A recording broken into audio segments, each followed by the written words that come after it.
The Young and the Restless, seeing some milestones that we won't soon forget. Everything started with a look at some memorable romances from the past, with Victor lavishing his affection on Ashley, and Nick taking Sharon off for a romantic vacation. A dark atmosphere soon descended, though, when we revisited the tragedy at the end of Cassie's life. Emotions of both varieties swirled together after that when Lily and Kane had their French wedding. And Victoria's future with Billy was brought into question. We've covered a lot of ground, and there's more over the horizon. Here are the spoilers.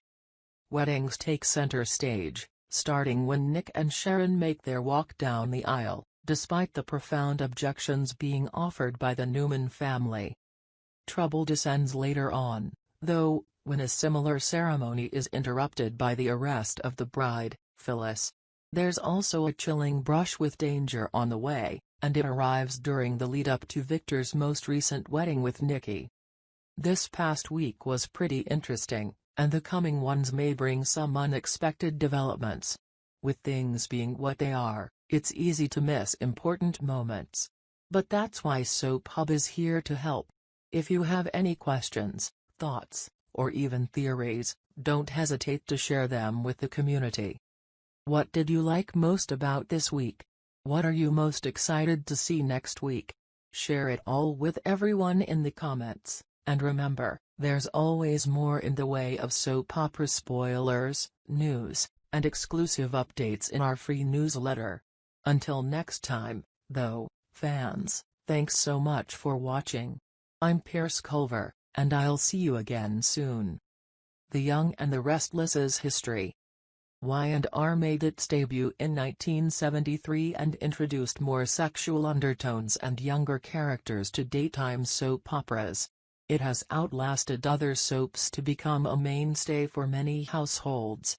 Needless to say, 4 decades worth of storylines has kept viewers locked in and wanting more. From Victor Newman's Eric Braeden, family machinations, to Paul Williams, Doug Davidson, heroism, to the adorable love story of Kyle, Michael Mealer, and Lola, Sasha Kaye, Y&R knows how to entertain and keep fans coming back for more. Sadly, times are shifting, and soap operas are shrinking.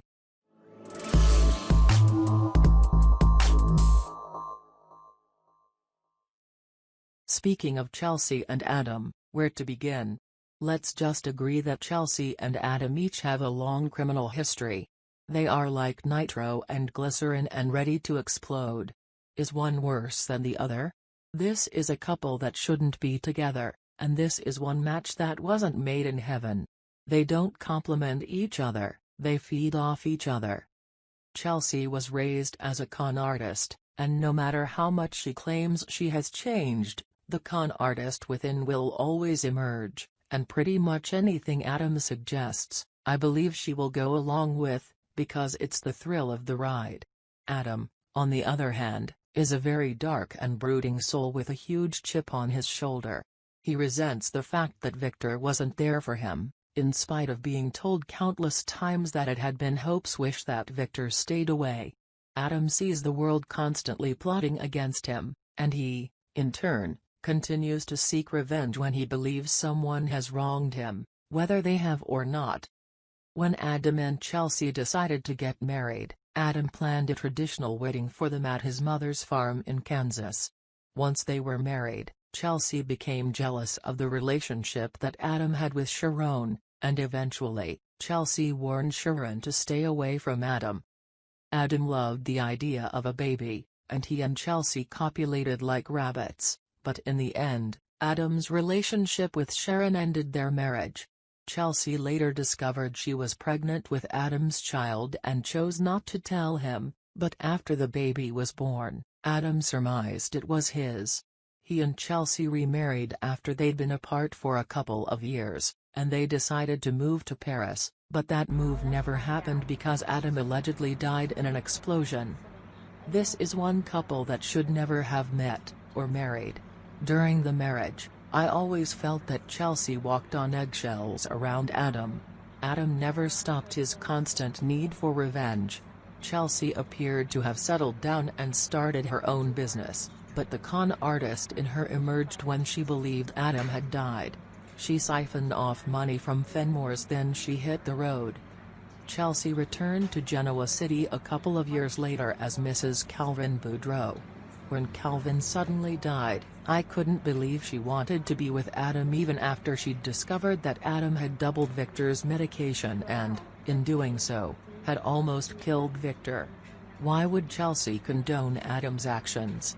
Is it because they fuel each other's dark side?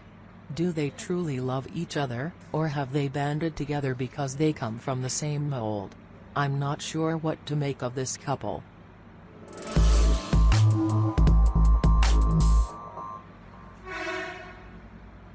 I don't like Chelsea with Adam, or with Nick, for that matter, but at least with Nick, she was more stable and a much better person.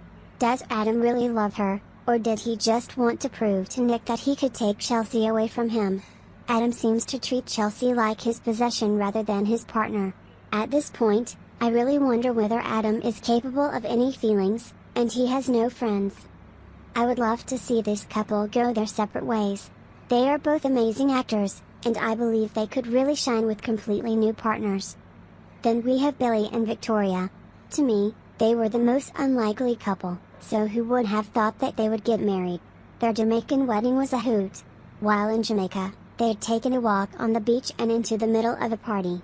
They were advised that it was a wedding reception. The newlyweds provided Victoria and Billy with drinks and invited Billy and Victoria to celebrate with them. Billy and Victoria got drunk, and after attempting to do the limbo unsuccessfully, they stood before the same minister who'd married the newlyweds earlier. Still dressed in their tourist-type t-shirts and shorts, Billy and Victoria were married by the minister. After Billy and Victor returned to Genoa City, they discovered their marriage in Jamaica was invalid. They decided they really wanted to be married to each other, and they planned a wedding to take place in their new home in front of friends and family. On their wedding day, Victoria was dressed in a gorgeous knee-length wedding dress and ready to remarry Billy. The judge was there to perform the ceremony, but Victoria was about to be arrested. Victor was dead set against this union, and he refused to allow the wedding to proceed. He called the police and had them arrest Victoria. As the police escorted Victoria down the walkway, the judge quickly conducted the marriage ceremony while walking beside Victoria, and at the end of the walkway, where Billy stood, the judge pronounced them husband and wife. I laughed and cheered at the same time because I was delighted that Victor's plan to keep Victoria and Billy apart had fizzled. In spite of the deep love that Billy and Victoria had for each other, this marriage ended in divorce. Billy's gambling problems almost got Victoria killed. Yet somehow, they managed to remarry in a televised ceremony after Billy promised that he wouldn't engage in any of his old habits.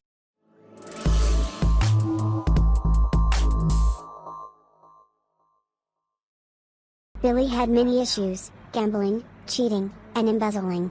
As if that wasn't enough, he developed a split personality, and after therapy, he needed to do anything that would give him an adrenaline rush.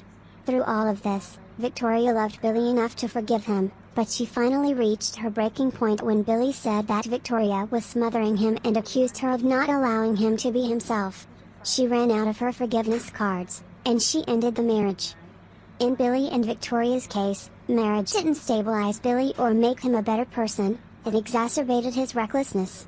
Billy found new avenues to explore to satisfy any itch he had. He loved Victoria, and she was the love of his life, but his love wasn't enough to pull himself together enough to be a stable husband and father. Marriages can change your outlook about how you see your future. Does your partner encourage you to see a different side of life? Marriage isn't just a thing you do. It's a commitment. You need to keep communications open, trust each other, and, above all, put each other ahead of yourself, otherwise the marriage will not survive. And, as we've seen time and again, very few soap characters can do this.